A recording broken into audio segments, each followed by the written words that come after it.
All right, all right. Well, we have a very special guest today in this episode of the Digital Recruiter Podcast. I'm joined by Daniel Miller. He was the co-founder of Empowered Staffing, and he's also founder of RecruiterPM, an ATS CRM for recruiting agencies.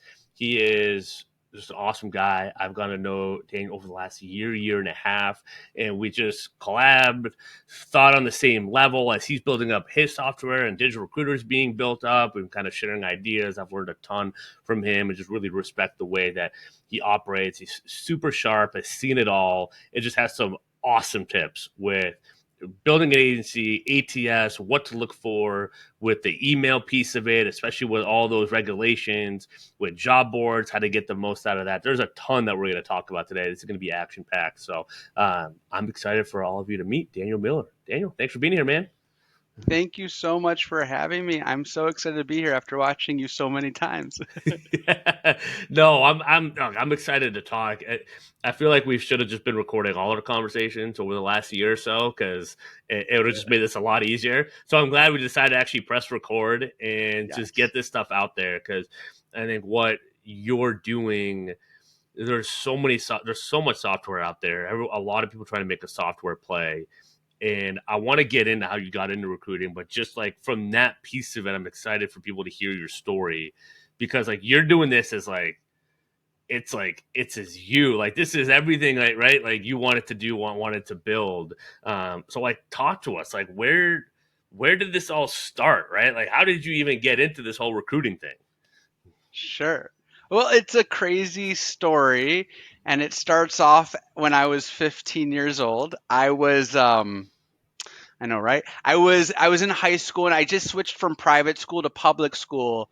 And I was used to going to school till like 5:30 every day, and then all of a sudden it switches to ending at 2:30.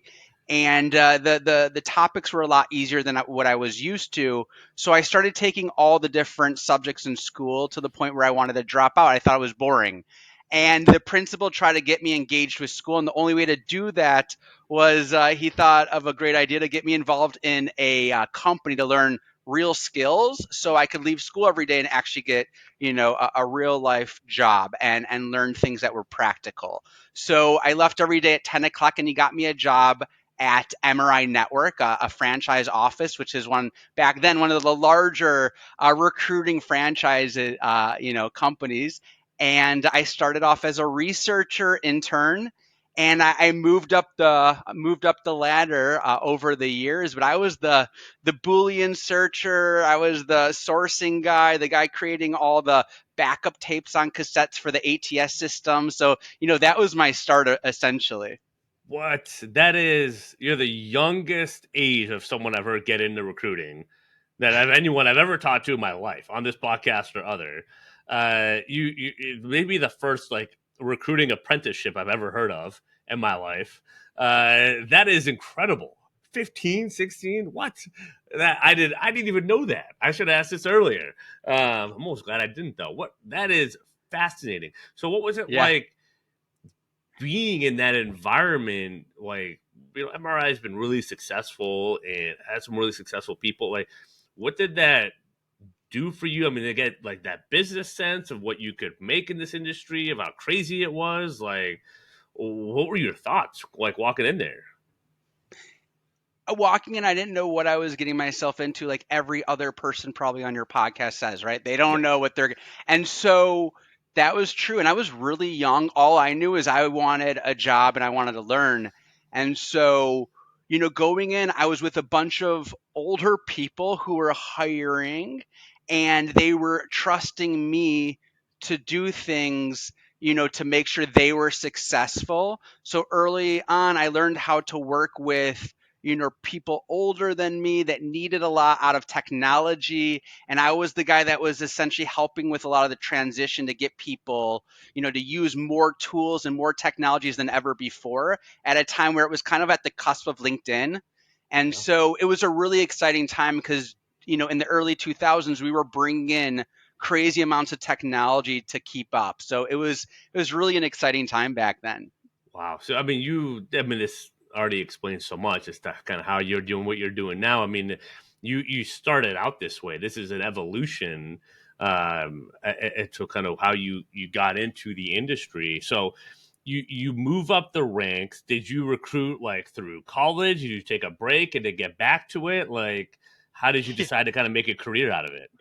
So the whole time I was in high school, I stayed at the recruiting firm. I moved up into corporate training. I taught other offices and other recruiters how to do things better with technology, with their ATS. I was the guy trying to make sure that they were maximizing their use with their ATS over the years. So I moved up into, again, training and recruiting management, just helping people. I wasn't the type of manager that would just care about metrics, whatever. That was someone else. I was more focused on how are you going to be successful.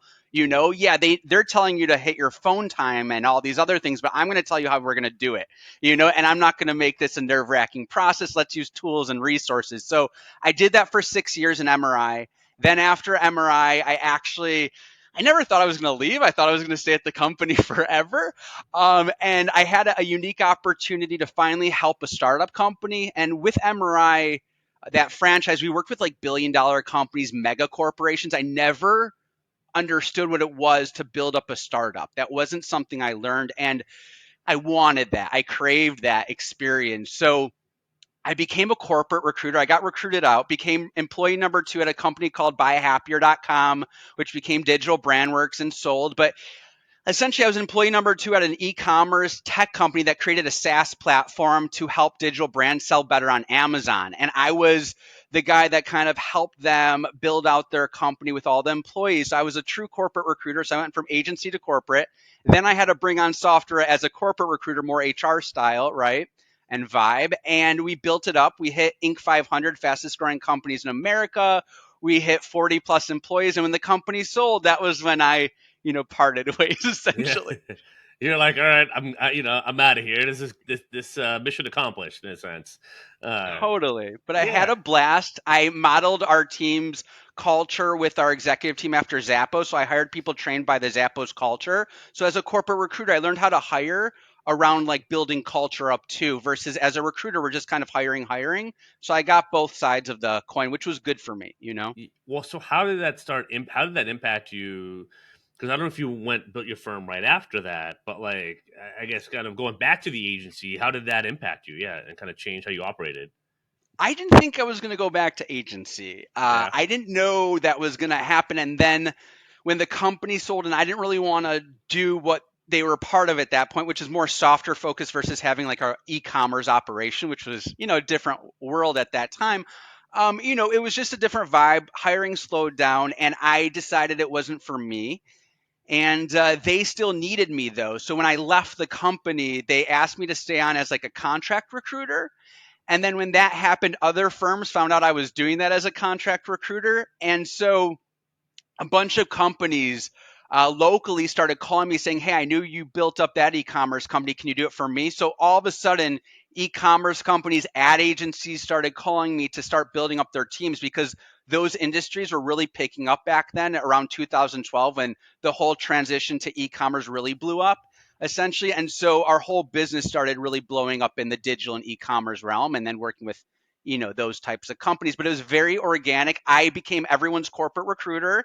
Then I couldn't handle it anymore. Mm. And so my sister, who was the number one sales rep at Cengage Learning, which is like top 3 publisher in the world, right? There's like, I guess you could say there's Pearson and McGraw Hill that everyone knows, right? Every test, every college, and then there's Cengage. So Sarah worked there. She's number 1 rep, and they wanted to keep on promoting her. But being a mom, it's hard to travel and be promoted and do that Yeah. type of life. So at the same time, this business started blossoming without me even selling my service, just organically, and I couldn't handle the growth. So Sarah came on board, took over the whole client piece so I could focus on the recruiting operations side.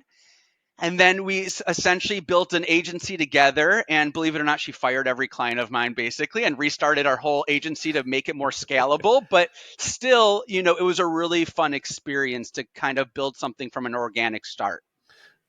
I mean, it's so many just so many lessons there of just you do good work and word gets out. a little bit, right? I mean, it's sometimes as simple as that. You get Yeah. so worried about getting your shot. It's like, well, what are you going to do when you actually get that shot, right? That there's that piece of it that I'm hearing. There's like really getting into your sweet spot of recruiting operations and kind of like, all right, I've sold enough. Like, could someone else please do this? Like, you've always struck me as someone that you really know your lane from having done the work and knowing what you want to do more of and want to focus on. And it's kind of like the humility of like, you don't need the ego boost of like, well, I sold all these clients and this is how we do it. And like, all right, well, there's a better way. There's a better way. Like I'm all ears. Right. And like, that's just all incredible lessons. Like, sort of like how you operate as a successful recruiter and owner. I think that's what everyone listening to wants to know.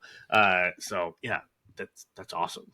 Uh, Yeah, it's been a lot of fun adapting. yeah, That's what I can tell you. yeah, absolutely. Well, there's a lot of different ways to go here. So you do that in 2012.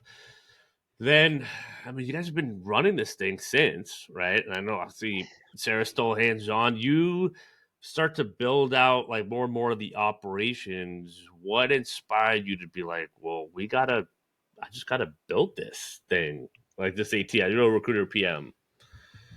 Yeah, you know, before even building it, there's so many challenges in a recruiting firm. I think it's kind of best to talk maybe to challenges and then to talk to the positive spin-off company, You But take it away, my friend. Yeah. okay, all right. So there are challenges in building a boutique recruiting firm that everyone knows that Yep. they're getting into as they're getting into it. Sometimes they don't think about it, but it's happening on the go. And that happened to us. So let me hone in on what I'm talking about. The first thing is when you get your first client, you're kind of in freak out mode. What resources am I going to buy? What am I going to use? Well, let me use the most affordable thing just in case because I'm a contingency recruiter, right?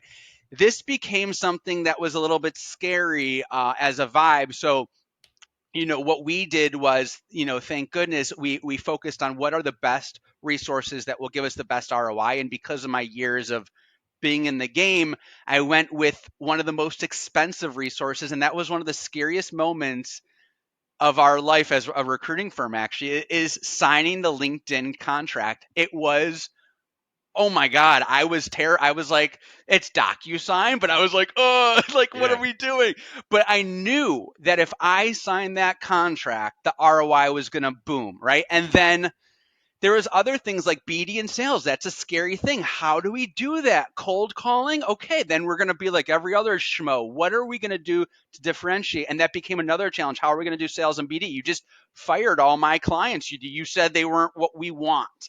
And that's a weird thing, but it was a great thing. She focused on quality clients that had great companies that we can really build up and take on. So, that was a challenge. But again, through all these challenges, I focused on what software, what technologies to help us, right? So in sales and BD, we needed a strong CRM ATS, and I brought on an ATS, and that was also scary, like a monthly fee, and then, contact enrichment, and then our first recruiter employee, right? All these things, all these challenges that we constantly took on and, swallowed, it needed a technology to kind of back it up and to manage it, because in my opinion, people process technology, right? And let's say I'm an awesome recruiter, that's great, but I can't scale myself without a team and without technology. So Right.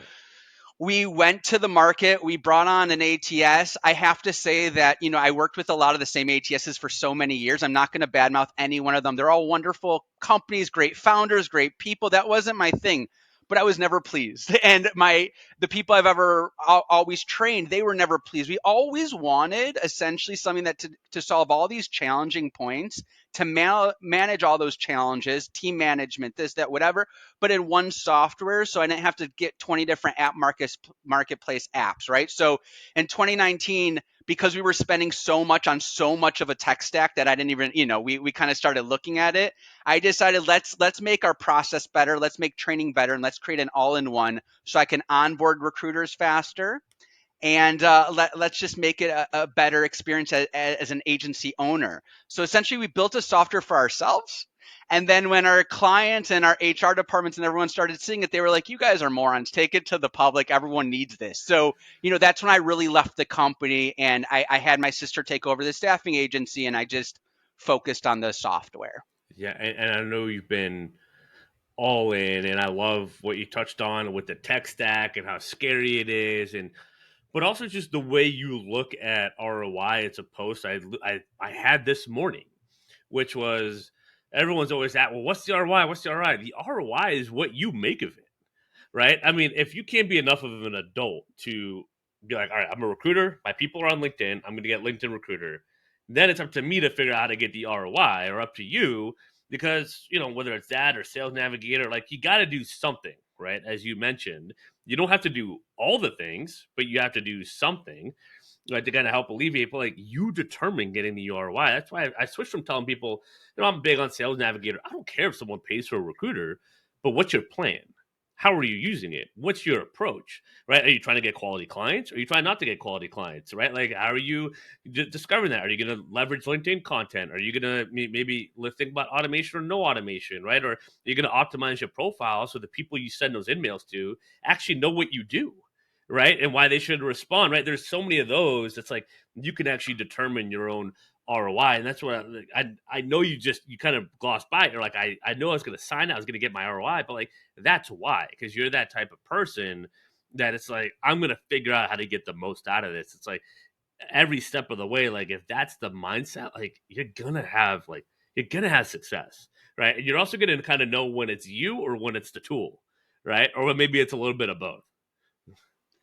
A recruiter needs to push. That is so important. We need to push to find softwares and technologies we never thought about. We're the investigators. I remember at 15 years Yes. old, I was given a list of companies. I had to find every superintendent on site building construction Walmart projects, and there was no Zoom info, LinkedIn. No, I had to make phone calls to navigate, and I was able to do it. But that was really hard and challenging. And nowadays, we have so many tools. We just have to push through, find the beautiful things, and then maximize use. And then all of a sudden, you're going to see beautiful things blossom. That's what I say. It's like the science is the tools are like the science of it, and then how you have the calls, how you have the conversations, how you post content, like that's the art of it.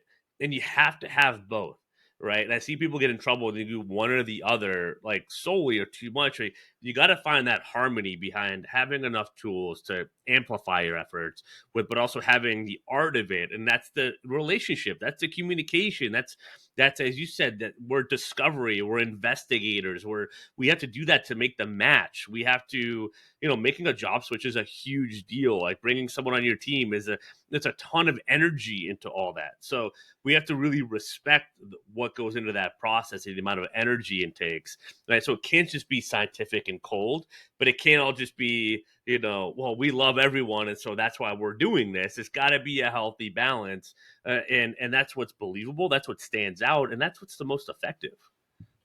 I agree. And it's funny because back in the day, they used to say, like, it doesn't take a rocket scientist to be a recruiter. And I used to think that. I actually used to think anyone could be a recruiter. And now I don't think that anymore. After the hundreds of recruiters I've trained and everything, it's like you need the tech whiz, you need the sales genius, you need the content guru, and you need the product manager that knows how to do things to build beautiful things out of people, which because the person becomes what you're presenting. And that hybrid of a mix is really hard to find and also hard to train. So, it's important to find the right soft skills, but right technical skills, and that's what makes it a Yeah. tricky thing these days, right? It's all, To, it's to all in the hire head. the strong people. Yeah, you gotta have the mindset. You gotta have the heart for it. It's anyone can call themselves a recruiter, but not everyone can be successful. I would say like low barrier to entry, but a high bar to success in this industry, and that's just the truth. And part of what I call my program, like our 90-day, 13-week, program, is it's a revealer. I don't promise you ROI, but I can promise you it's going to reveal where you're at in your business and what you need to work on, what your strengths are, what the gaps are, and we'll help you. We'll help you leverage your strengths, and we'll help you understand how to fill in those gaps and shore up those weaknesses. But like that's what we can do together, and that includes done for you type work. even if we help you write content, right? How are you engaging in that content? Are you following up with people? Do you also have outreach going on? Like, even if we help you do some of the work, you still have to be invested. You have to lead from the front in recruiting. Whether you're a solo recruiter and you're just dealing with clients, or solo recruiter with some assistance or some VA help or whatever else, or 1099, or you got a team of 20 under you, right? You got to lead from the front. And as you said, you got to discover, you got to have the capacity, the ownership to be able to do that. So I mandate anyone that brings on like their recruiters, like they have to go through it themselves. Like a leader has to be in the program with a producer to get the absolute most out of it, right? And I to have love their that. team. So like it's just so critical. So I'm happy that you also said that too. A lot of leaders, a lot of managers create KPIs and goals. They don't look at ratios, they look at totals. They've never done it themselves. They don't even know what it's like to do a Boolean search on LinkedIn, Indeed, or whatever. And then they have goals like this. But like, who's sitting down with that recruiter to make sure that they can handle those goals? Or maybe the goals aren't attainable, but the manager needs to. So that's why there needs to be like a level setting with management and recruiting with all levels, and having a coaching company like yourself that can do that with people at all levels is so important. It's like the aha moments that we need. For instance, I talked to an executive the other day, and I hope if he watches this, he doesn't get offended that I'm bringing this up. But he didn't realize that, like, okay, he wants to send out a bunch of connections on LinkedIn, but how's your SSI score? If your social selling index score is not high, you're going to be limited on how many connects you can do. And then you're going to get blocked. And then it's going to look like you're a robot. And so, like, sometimes even managers don't understand simple things like, the SSI. And then all of a sudden they're getting their people blocked on LinkedIn and this and that. So, management understanding the technical and all this stuff can also help teams really Mm. flourish. And hopefully we can touch on some stuff over Oh, time in the future, but it's good stuff, I promise. it's I just had to look mine up. I hadn't checked mine in months because it's I I've hope you're in the always been, 70s. I'm always at like 79. They've only let me be in the 80s a little Nope. bit, but I get stuck at 79. I really have no idea why. Uh, We're in the same boat. I'm stuck in the 70s also. I can't get out. I don't I know. hit 80 once. I was like, I did it, and then but I have no idea how to get there. It's yeah, I have no. But I'm in the top 1%. But it's But what that am I? helps you, Clark. Yeah, You can connect, you can send more, you can search more, you can view more profiles. So if you have, let's give your situation. Let's say you have a Chrome extension, okay? Which yeah, every ATS should have a Chrome extension. Based on these things, you can actually view more profiles and download more PDFs. You know what I mean? So yeah. they're little helpful things. It's all those things, right? So Christina loves the sale, the SSI on our team. So you guys, two peas in the same pod right there. Also loves tech and ATS. So no surprise there. But yeah, I get the 25 with the build relationships, 16 with engagement with insights, which is kind of surprising. I think I need to do like LinkedIn articles. I think what I was told, like have an article because I don't have any, and that's supposed to kind of boost me up or whatever. But for anyone that doesn't know, that's for me, that's in Sales Navigator. And then if you click on your little profile picture, it says Social Selling Index. If you're listening and wondering how to access it, can you access it without Sales Google, Navigator, yeah, Daniel? just Google SSI LinkedIn. You'll get your first thing right away. Don't even anyone can get access to it, and Oh, they that's should. sweet. It's also great when you're on the job hunt as recruiters because then you know where you are and if you should be more active, more engaged. Like how are you doing in your industry as a recruiter? Yeah, no, that's a good one. I like that. It's a good, good thought with the job search, especially recruiters listening to this that might be looking like, engage, connect, all that good stuff. We don't post content. Uh, it's so powerful. It's so powerful. Um, all It right, is. again, we can take this a lot of direction. You want to cover?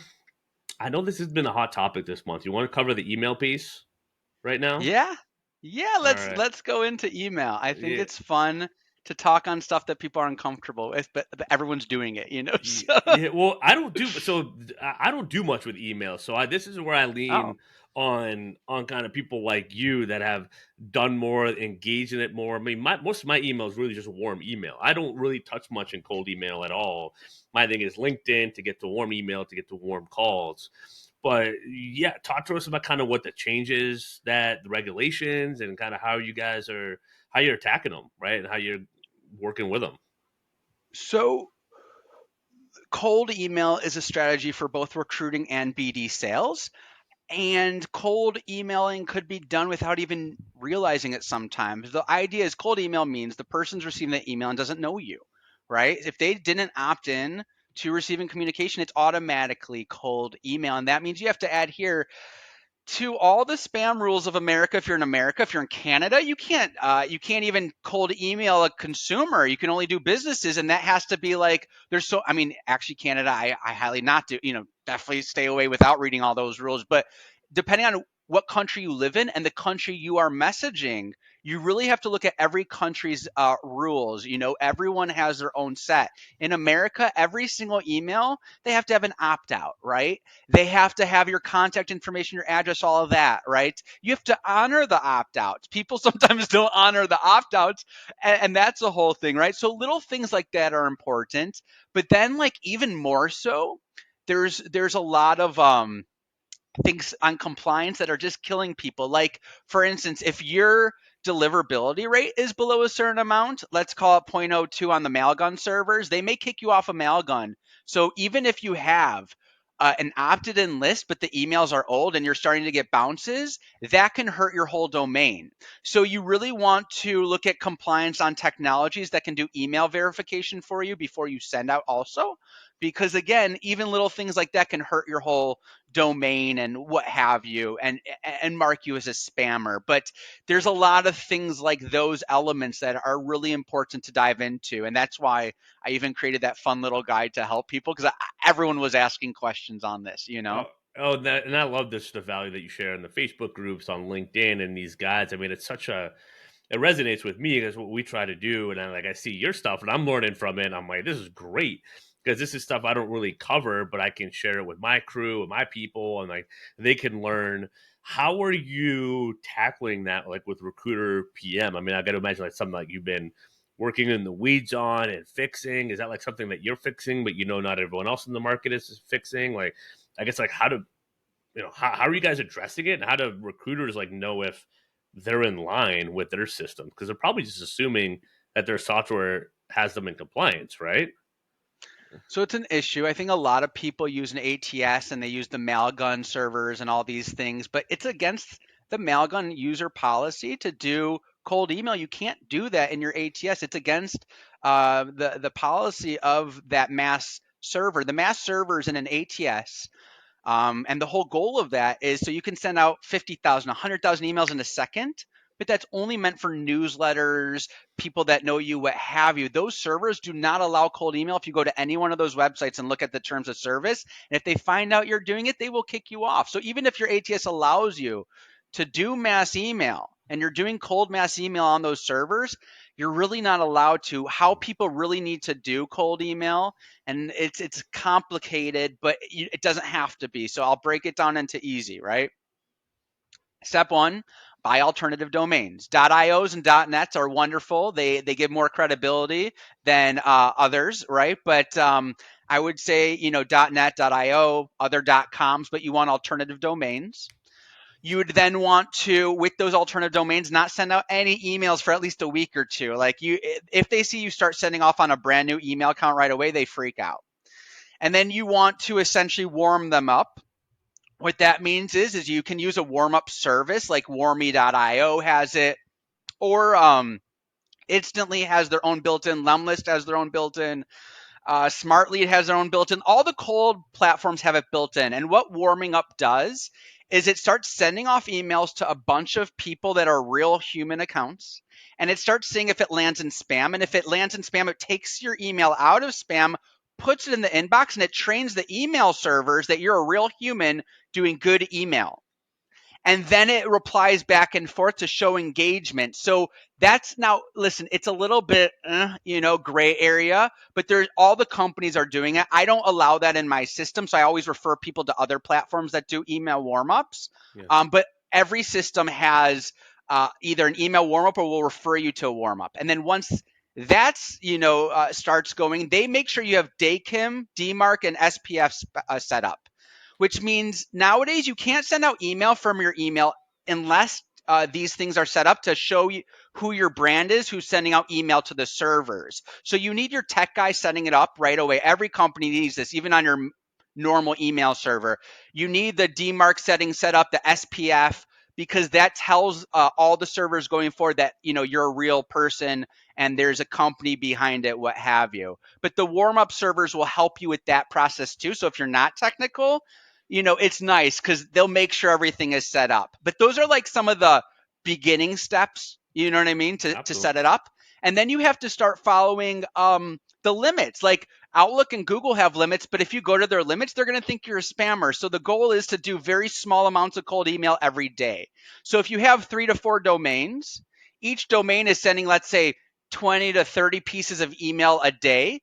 That you're able to send out 100 emails a day because you have 3 to 4 domains doing it. So a lot of the cold email platforms will allow you to add in multiple email accounts, and then it will spread the load of emails across all the email accounts. And so this way you're able to do cold email across more and not have a domain get blocked. I mean, my takeaway is, because I'm not the email stuff. I would rely. I would honestly. I would hire Daniel to take care of my email stuff before, or to look at it, make sure I'm in compliance. Is targeted list. You gotta just, instead of just spray and pray, like I can reach out to everyone.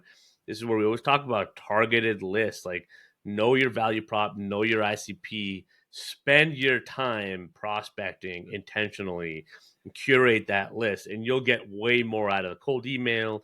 You'll be within the limits, and you'll actually get some, actual ROI, some responses that you want from it, right?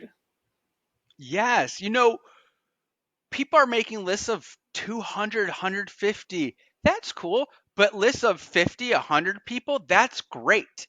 And the next thing is you just need to make sure like everyone's using SalesQL, Apollo, Contact Out, Exact Buyer, Lucia, Zoom Info, Interstellar. I don't care who you're using, but you do want to make sure the emails are verified because if not, there could be a thing where your emails get blocked because you're sending out too much bad emails. So you do still want to pay for an email verification service. It's so cheap, it's nothing to ever be worried about. But you want to make sure you're then only sending emails out from those lists to only ones that have real verified emails. Yeah. I mean, tons of gold. Do you now, would your platform verify? Like, I know sometimes the verification can happen within the system, sometimes it's external. Do you have like a preference on like kind of who you go to verify emails? So there's a lot of companies, and now there's even companies that are like doing it better than others, and and I'll tell you what I'm trying to say. There's a lot of email verification companies, and they're all great, okay, and they're all pretty much the same. But then there's new companies out there that say that they can, sometimes emails are catch-all emails. Let's say, Clark, you're an owner of your company. You may have your emails the catch-all email, right? So if anyone sends an email to any account, it will come to you if it's not a real account. A catch-all email is taken out of email verification sometimes, and then you can't send it out to a real email address. So sometimes the email verification platforms will take out a chunk of actual good emails that could be sent out. So it's really important to go with a very strong platform that has a good algorithm that's actually testing out the emails. So you'll find a platform that sends a fake email, almost like a ping, to see if it's real. Those are the best, and there's a lot out there, but So the I wouldn't answer worry. is message Daniel on his LinkedIn and ask, and he'll give you the answer. He'll give you a couple recommendations. So we're not calling out anything publicly. That would be the move if you're listening and curious. Always Uh, happy to help on that, but it's and important. yeah, no, it is, and I know things are evolving and changing. So what you say now, if someone listens to this in a year, it could be completely different, right? So you don't like that totally makes sense. But no, you Yeah. answered it well, and for any specifics, they can message you directly. So that works. Um, Yeah, I mean it's you want to use a good vendor, but you also have to be smart about when you're sending hours, sending days, not weekend emails.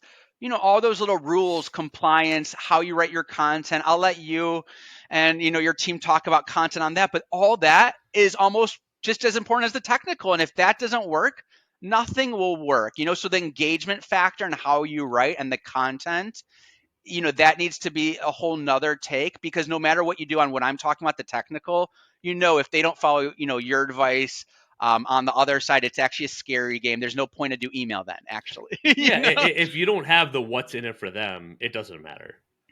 Right. And Right. remove as much of what's in it for you and add as much what's in it for them. And you talk about science and an art, there's a whole bunch of that. That's why we do what we do. There's no one catch all messaging, right? There's a framework and there's processes, and then there's trial and error. And it depends on your industry, your skill sets. And as you said, the only way to do is to push, but be smart in how you push, right? Do you want to have burnout? Do you want to get blocked? Like, do you want to ruin your reputation? Or are you going to push? Because you can, I think people get confused. They don't have to push this whole huge push every single day, but you can just chip away at it every single day, like a little bit by little, and like you'll get to where you want to get to. Because just like with a role or qualifying a client, right? If you rush to 20 roles and you don't qualify it, and you get no placements in 6 to 8 weeks, 12 weeks, because you didn't do your due diligence, versus someone that gets 3 roles, but they're intentional and they take it one by one and they capitalize all three in 6 weeks. It's like, who actually won, right? Well, it's pretty obvious when you place it, but some people see the number versus the quality piece. And if you have the quality, the tools nowadays reward that quality every single day. That's what they reward, and that's the balance. So true, because nowadays open rates aren't real. I mean, I'm the one Ooh, developing and playing yeah. with it, and I see it. First of all, it shows sometimes an open based off of the platform you're using or how, who the person is. Sometimes a platform can open the same email multiple times, whatever. So, reply rate, responses is what is telling you like what's happening. Am I doing the right thing in my content engagement? And so, the truth is whatever you just said is what will allow success to happen in the email game. Funny thing is I didn't want cold email in our platform. I wasn't allowing it because we're a Malgun partner. So we tell all of our users no cold email, sorry, right? And then I realized people want it and they're using all these other platforms. So I started doing all my research to make sure my users weren't burning themselves. So over the years, I've had to just make sure they were okay. And while doing that, I actually added in a bunch of cold email features in RecruiterPM. So this way they didn't have to have as much worry moments like verifying emails before they get sent out and things like that. So essentially a lot of those things are so crucial to recruiters where I had to turn them into functions. And that's why I had to become a research nut. And I'm literally on SaaS pirate web, WhatsApp chats with thousands of SaaS founders talking about email marketing pretty much 24/7 now. So, this is my life. It's when you go in, you go all in, and that's what I Totally. respect about you, and that's why we get along, and we just talk about this stuff all day because I'm the same way. I don't know if it doesn't make any sense to me as how I got into all this, but I love it and I like it, and I can help a few people along the way. So it's like, all right, well, that makes it simple, right? And I can try to overcomplicate it, and I think you've kind of like found same thing, like your lane. It's just like I don't quite know how this happened. It started when I was 15, and now here we are, a few years later. So there is something about just owning the problems that you solve and want to continue to solve. Uh, that also just resonates with people. I think that's just like a good like business development lesson.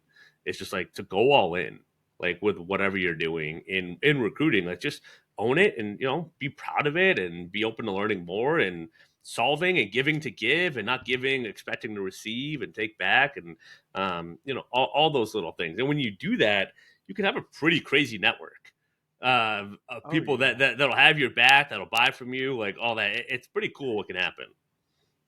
Oh, I mean, we in our own agency, before I got into the software company, everything was partnerships.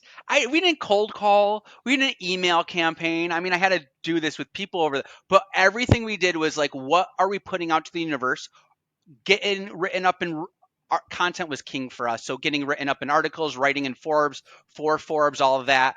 But partnerships took over our sales process where like people knew like, oh, you need a hire, call Sarah and Daniel. They will walk you through. Even if you don't use them, they're gonna make sure that you will hire that person. So we became known as the people that you just go to and they'll make sure you get that hire with us or without us. Yeah. And I think when you become a resource like that, you'll never have to worry about sales. It becomes really fun and organic in life, you know? I mean, you get that approach. It's like, who's not going to want to hire with you at some point? Like that. Like that's the key. And I do. It's like it goes back to I said it on I'm sure many episodes. I have said it over and over, but like the one of the biggest mindset shifts I have to help recruiters that are struggling with BD or trying to get more, understanding how to replicate getting more of their good clients is it's the candidate test. You target a hiring manager, they reply to you, I'm actually not hiring, but I'm looking for a new job. How do you react? How do you feel?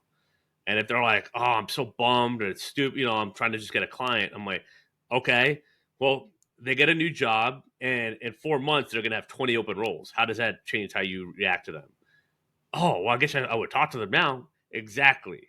Right. So infer that that's how it's always going to be with them. So if you're targeting those people, they might not be hiring right now, but they could use your help. And sometimes it's a test. Sometimes they're testing you to see how you, as a recruiter, are going to treat them if if they have nothing to offer you in that moment, quote unquote. Right. But it's like that's the mindset you have to have. Right. Because that's how the hiring managers think. That's putting yourself in that person's shoes, right? Because that's how Yeah. they're going to assume you're going to treat candidates for roles that they have that they give you, right? And that's how the best clients are going to think. So I know you and Sarah live that day to day. I mean, probably ingrained in you, right? But as you kind of break down the why, I hear the opposite a lot, and it's honest. I would actually say it's probably the biggest hurdle I see most often with people trying to figure out the BD side of it. I'm like, that's how you make it consultative versus transactional. And sure, there are boundaries at some point, but they're not even close to getting crossed, right? In the beginning, if you take like 10 to 15 candidate calls. It's the long-term versus short-term game. Are you an employee or are you an owner? Are you Yeah. running your desk or are you just like this is a job? And like if you have that Yeah. long-term game where like interns matter, people in college matter. They're going to be VPs in 5 to 6 years because everyone's going faster in life. I am helping people by the hundreds every couple months when I was a recruiter, and all those people are huge today. I don't care who the person is, help everyone. And I promise you, the long term game is everyone will help you. It's just this, cyclical, beautiful, karmic world that, you start living in when you start realizing everything's this energy of like giving, taking, it's a really nice thing that starts happening that synergistically happens only as a recruiter because you're the one talking to hundreds of people and then people ask you for jobs and ask for help and who cares if you're a niche recruiter, help them. Everyone, whether you're niche or not, will help you back in 5, 10, 30, 50 years or not, maybe in another lifetime. But it's so important, you know? It is, and it's like I think sometimes I wonder people think like they have to go do so much to help.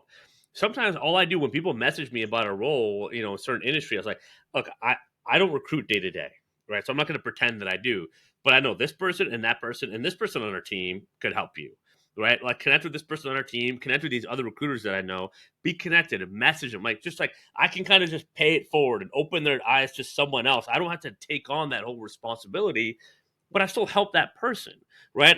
Maybe they've already been connected, but I vouched for that other recruiter, right? Or maybe they weren't connected, and that's it. And maybe that other person doesn't have anyone right now, but it's like it's someone else in their network. Like it could be that, right? It's a sliding scale. If someone is really like responding to the help you're giving them and kind of giving back in a sense, or putting in that work, then I help them more. Maybe I hop on a call. Or there's like more things I can help. Like there is a little bit of that sliding scale that you just kind of have to go with feel a little bit of the time, especially in the beginning. And it could be, and who knows how it could work out, right? But just kind of like diving into that, like, is huge. And it is a muscle. You kind of have to practice that mindset a little bit. But man, it is so worth it. It is so worth it. Yeah, it's so important. I was actually talking to a CEO of a top ad agency that specializes in HR tech and HR software and everything like that, and they touched that whole world. And I think he gave me more than ever this idea that like build that brand strategy is important. It's not just like let me tackle and just get that sale and whatever. Like what is your identity, what is your brand strategy?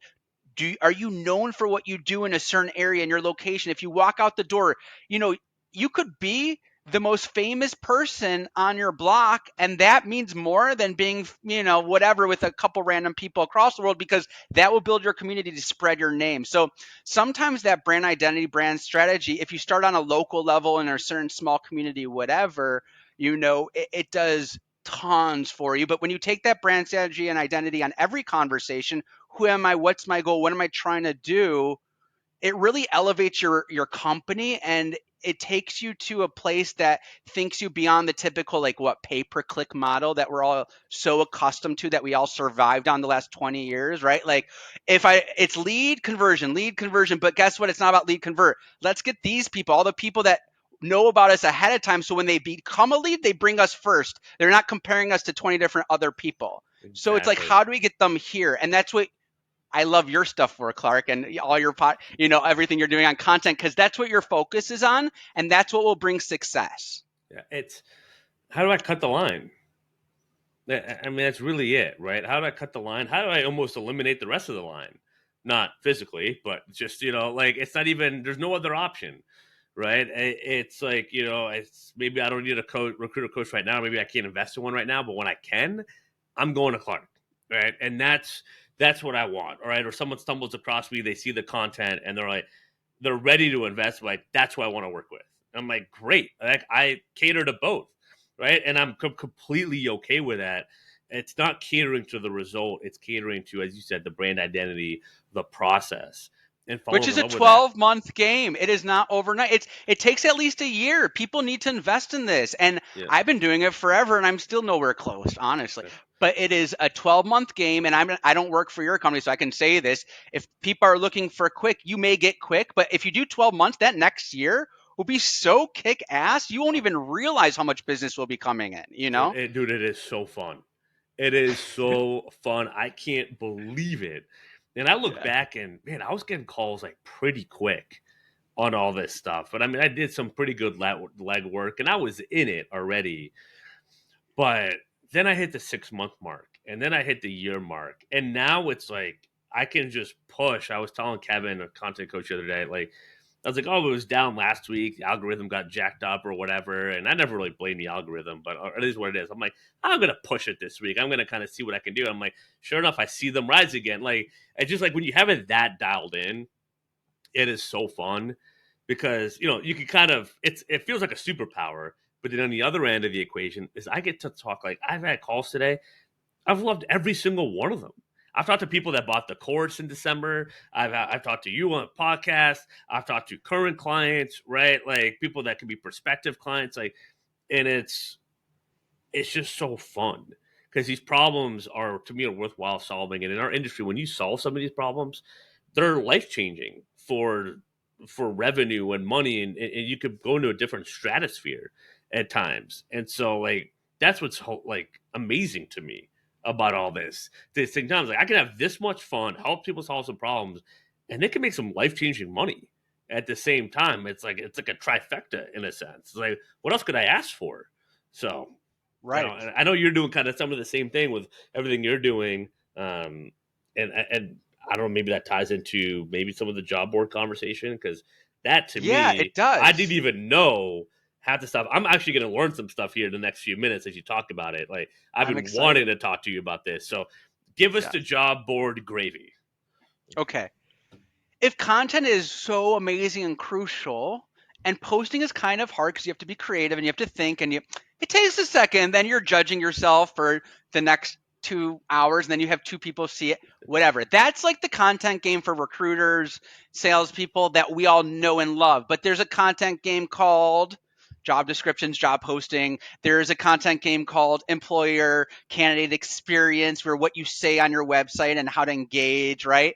And so let's talk to that side. So, first of all, branding and brand identity. If people constantly see that you're posting jobs and your jobs are everywhere, guess what? They're always going to think about you, employers and candidates, right? Like, there was a moment where I was constantly posting e-commerce buyer jobs and buyer. I was hiring so many buyers for retailers. People that were unemployed and people that were about to hire knew to call me. It's like, go there.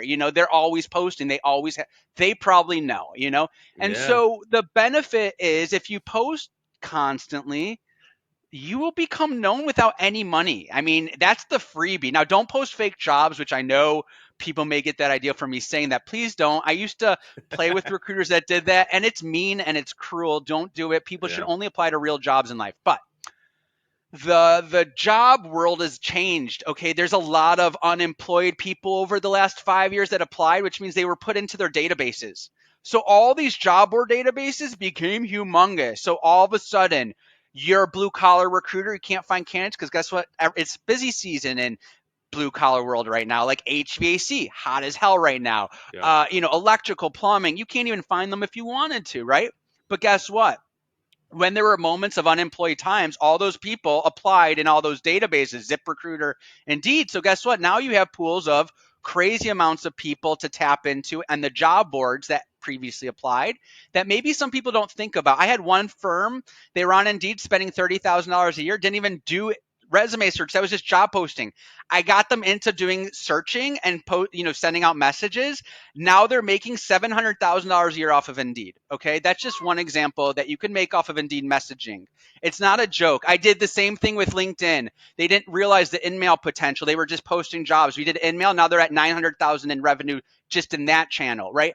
I have lots of examples because I try to put people in lanes based on where the people are and the industry. And job boards, believe it or not, when you find your niche industry and where people are applying, go inside. Like Dice, their platform has great developers and whatever ready to go, and then use your contact enrichment tool, whatever, and boom, make a cold call.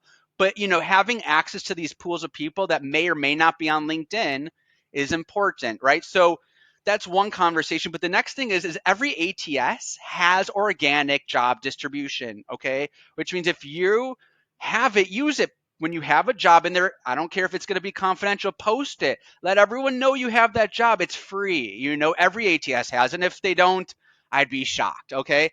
Then let's say you're not getting enough results, start building relationships with really good job boards. Build a relationship with LinkedIn. Job slots work. Build a relationship with Indeed. When you need it, it works. Build a relationship with ZipRecruiter. But also, don't forget about the programmatic marketing players in this space. This is fun. There's a lot of programmatic means you are distributing the job, well, programmatic job distribution, because programmatic marketing is something else. But programmatic job distribution means you are taking a job and spreading it to all the niche job boards and the right job boards based on a budget, based on the role, based on the job description, and it's optimizing your spend. So when you're used to just spending, let's say, X amount on one of the major job boards, $400, you're stuck. You're in one place, right? When you work with a programmatic vendor like Appcast and all those places, and I built Appcast in so with a button people can programmatically distribute, also organic. But when I worked with them and I built that partnership, I learned like they're doing AI optimizations, finding the right places to send the job to. So again, now your name is being spread, brand identity, going to niche job boards, and you're hitting up populations of people that you never thought of before. Because based on the city, state, industry, a certain job board will be more prevalent. Sometimes, believe it or not, I had more luck on Craigslist finding talent for certain roles. That's I'm what we not used to going to do back in the day. Yeah. so, it depends on so many, but that's why job boards are amazing. Everyone should build a partnership with the right board for the right industry you're in, and at least start with the organic. Get people applying for free. I'm seeing recruiters making hires every month off of organic posting. Just use ChatGPT, have them make your job description, take out your client name, and then boom. But it will change life. I promise you. It's awesome. You'll get clients and candidates from this. I love it. And to take it one step further, because the chat GPT can be good, but having that human touch, I remember helping one client that was spending, they were spending 60K a year on Indeed. And just by changing their job description with their content, some of the writing, they cut that spend to almost nothing just because we fixed a job description. It's crazy. Just some of that, learning some of that copywriting, that content. ChatGPT can help, but also learning some of those fundamentals can help even take it another step further. Yeah, you'll hurt yourself with ChatGPT in a lot of cases. People are Yep. using it to create candidate emails, this, that, and all of a sudden their response rates go to zero. And I'm like, yeah, you don't sound human anymore. So, but Yeah. you are so right. Genuine, good content that's unique that comes from a strategist will always get you the ROI that you really need, Yeah. And use it ChatGPT as like an input, as an idea generator, and giving some framework and some structure, or coming up with that writing, and hey, can you just make, format this a little bit Sure. better. I love it as checking spelling and grammar whenever I actually do it. Yeah. When I remember to do it, sometimes I just hit post and let it fly. But it's been good for like emails and all that to kind of check, like, hey, what did I miss here, right? Or proposals or anything else. So, Yes. yeah, it's just kind of that blend. But as you said, kind of that push, that digging, is going back to earlier, like that recruiter that is like really hands on. Don't let, don't just rely on the AI, but work with it, incorporate yourself with it, and like understand it, and that's when it becomes even more effective. And then you do what you're telling with the jobs and kind of just putting yourself out there. Like all these pieces come together. That's how these crazy results, 700,000, 900,000. That's how it happens. Yes. Yes. And it's not hard. It just takes some focus, some time, and some Focus. a little investment, some conversation, whatever. But it is fun. I've been watching, what you guys have been putting out, and I'm realizing like this is what our industry needed, right? And I'm not trying to whatever, but it is true. Like I think a lot of recruiters cut themselves short on content when they know so much. I mean, they're Yes. talking to so many candidates. They know more about the industry than the market researchers do. They know when companies are going to be sold and acquired, where they could make an inside stock trade and make a couple $1,000,000 before the stock traders. Yet we never put that information out, which we're not allowed to, but we don't even do it in thought leadership when we can, and we should. And the job description is one of those areas that's like the recruiter lazy area that everyone has. I think most recruiting firms have this lazy area where like they don't do it because they got the client job description, then they have to reword it and then make it confidential, and then maybe they don't even have access to post. And all those challenges should just be taken out of your mind. Like you Yeah. just need to start doing it. It will generate so much. I, Anyone that's needing a ATS, that's thinking about switching, wants to evaluate their own, anything else, please, please, please message Daniel. He'll set you on the Thank right you. direction. He will take care of it. As you can hear from this just like hour of just absolute gold after gold soundbite. And he's lived it. He's in the trenches currently. He's been in it. So please reach out to him.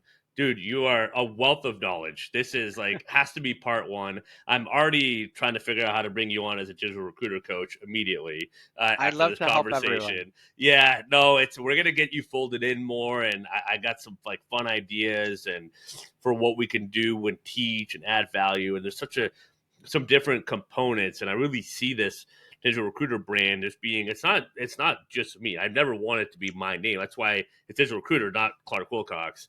It's because I just know what I know, but there's so many different things. And I've talked to a lot of recruiter coaches recently, and I see we have coaches in our program talking to you. Like we can kind of really hit this every step of the way. At every step, we can give someone an expert, right? That's legit, that's good, that is in it for the right reasons. And I think like that's the vision. And if we can do that, it becomes really fun to do all this and to win. And that spreading of that's how you change the industry and like the tone of the industry and how you respond. Because you do it that way, candidates get better experiences, clients get better experiences, and then there's better companies and there's more pride. And Lord knows this world could use it, especially this country, because it's just chaos right now. There's such a distrust that's like you just do it kind of this way. I'm not naive to think we're going to change the whole world, but like you could change your world and the people in it. That's a good start. Yes, yes. And the best way to make those changes is to have mentors and, people that are there to coach you. So I have to say thank you for doing this for the industry. We needed you. We needed your platform. It's going to be a lot of fun to see you build out your training community of instructors. And I will do my best to keep on finding people that I think would be fun and send your way to be part of that community of instruction. Well, I appreciate it to this point because you definitely sent me some awesome people and refer me. I just have some great conversations with, and Oh, good. appreciate your time and just all the good stuff. And in so many ways, this is just the beginning, which I'm really excited for. So, dude, I appreciate you coming on, sharing all the Thank you. wisdom, and just for being you, man.